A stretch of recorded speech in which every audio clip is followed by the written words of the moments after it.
Eu sou a doutora Luciana Pricoli Vilela, médica geriatra, e eu gostaria de fazer um aclaramento.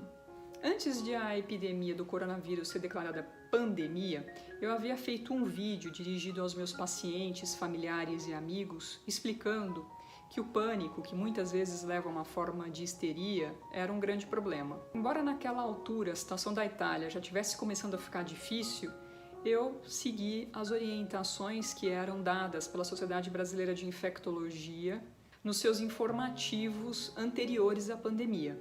E mesmo no informativo do dia 12 de março de 2020, dia seguinte à declaração da pandemia pela Organização Mundial da Saúde, a Sociedade Brasileira de Infectologia reafirmou vários dos pontos anteriores e insistiu que não era a situação para que nós nos deixássemos levar pelo pânico.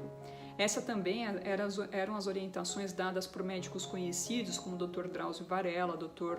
Davi Uip. Mas aconteceu que aquele meu primeiro vídeo, ele viralizou nas redes sociais, especialmente no WhatsApp. Ele ficou desconectado dos meus canais oficiais e ele se tornou extemporâneo, ou seja, fora de tempo, fora de contexto. E foi utilizado, inclusive, mesclado com questões político-ideológicas. A maioria dos médicos, de uma forma geral, eu inclusive, não acreditávamos que essa epidemia iria atingir as proporções que ela atingiu.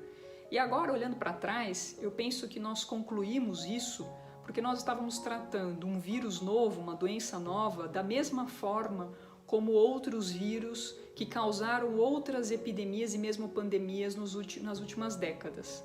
Mas não, esse vírus ele se comporta de uma forma diferente e a grande peculiaridade dele é que ele tem um índice de transmissão, ou seja, ele é muito mais transmissível do que nós imaginávamos antes. O que nós sabíamos antes de começar a pandemia é que uma pessoa infectada pelo vírus e com sintomas transmitia para mais 2 ou 3 pessoas.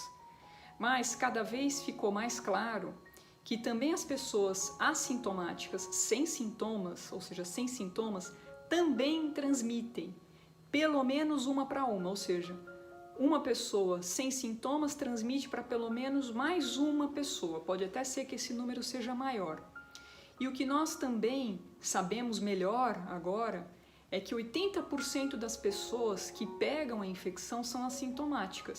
Então, se a gente deixar o barco correr naturalmente, sem fazer o isolamento social, isso significa que atrás de uma pessoa doente com sintomas, tem mais 2 ou 3 pessoas infectadas por ela e mais 4 ou 5 pessoas que não são sintomáticas e que também estão transmitindo a doença para mais 4 ou 5 pessoas.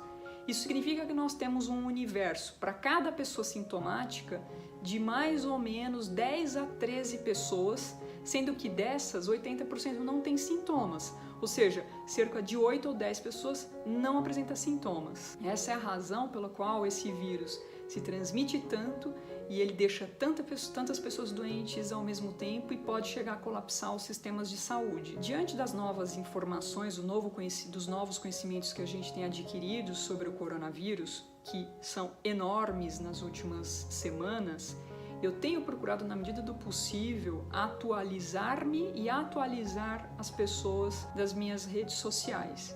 Infelizmente não é possível acompanhar todas as informações porque são muitas e também porque eu continuo trabalhando e continuo atendendo os meus pacientes, que são pacientes internados, pacientes mais fragilizados. Mas eu continuo sempre insistindo em 5 posturas que são muito importantes nesse período que nós estamos vivendo. Prudência, paciência, serenidade, responsabilidade e solidariedade.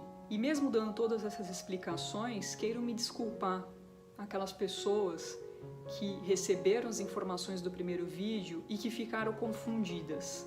E eu peço também ajuda para essas pessoas que divulguem as atualizações, também feitas por mim, para aquelas pessoas que receberam o primeiro vídeo. E por fim, eu gostaria de compartilhar com vocês uma experiência pessoal que me fez refletir bastante nesses últimos tempos, em que eu me vi metida nesse turbilhão de comentários das redes sociais por causa dessa viralização inadequada daquele meu primeiro vídeo.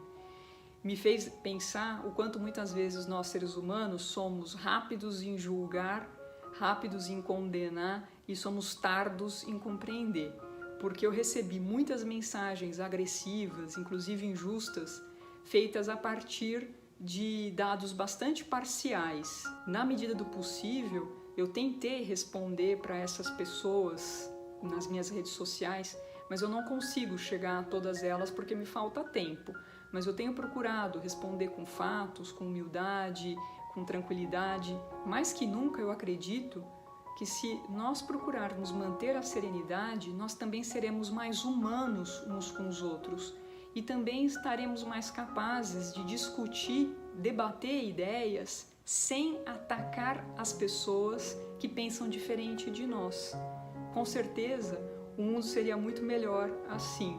E é por isso que eu, mais do que nunca, penso que nunca é tarde para melhorar.